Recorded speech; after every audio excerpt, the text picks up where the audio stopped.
In this series I talk about reasons I get hired when really I shouldn't be hired if people were managing their Excel spreadsheets a little bit better.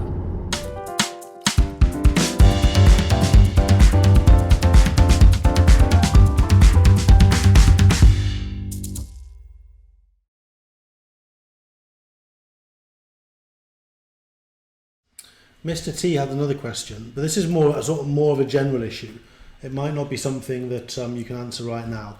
Trying to create a student reward system which could calculate what rewards have been given and by who.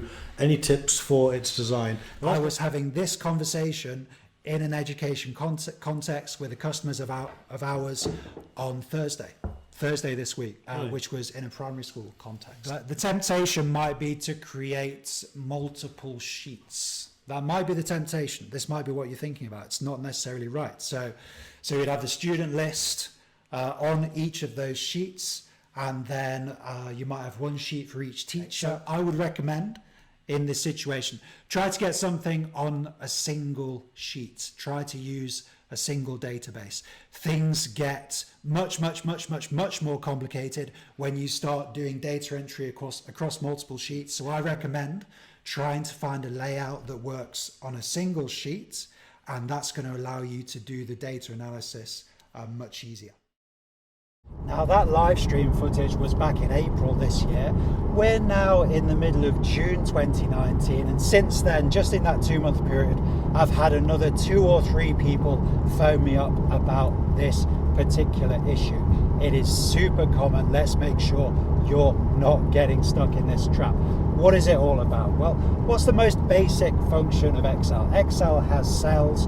We use those cells to store data, and over the time we build up data sets, and these data sets can get quite big. I've worked with some huge data sets in my time, and I'm sure you have too, with thousands, maybe tens of thousands, hundreds of thousands of rows, and maybe hundreds of columns too. So looking at one of these data sets can be really quite intimidating, and this is where people make the critical mistake. They think, I can't understand the whole data set, so what I'm going to do is I'm going to separate it across sheets. I'm going to divide it up. These 10,000 rows at the bottom, I'm going to take them and put them on another sheet. That's going to make things easier. This new column that I want, I'm going to put that column on another sheet because I've already got so many columns on this sheet. So it's kind of an obvious thing to do. It sounds like you're simplifying matters, but actually you're making things so much more difficult. Let me explain.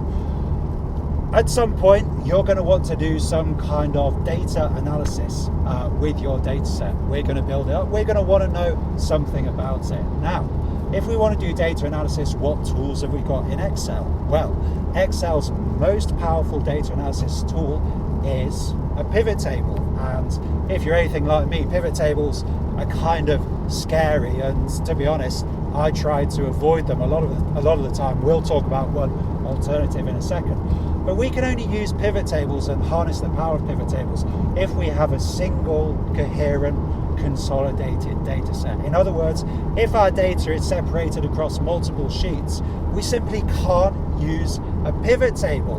That means we can't harness the power of pivot tables to get things done. What are the tools? Is it going to be difficult to use if we've got this kind of fragmented data? Well, we're not going to be able to use data analysis formulae.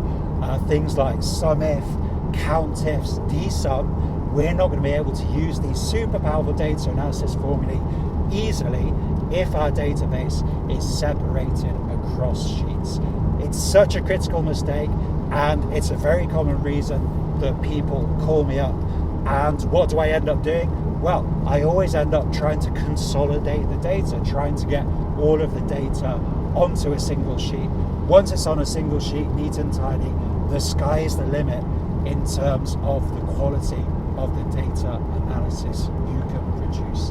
So try to make sure you're not getting stuck in this trap of fragmenting data across sheets.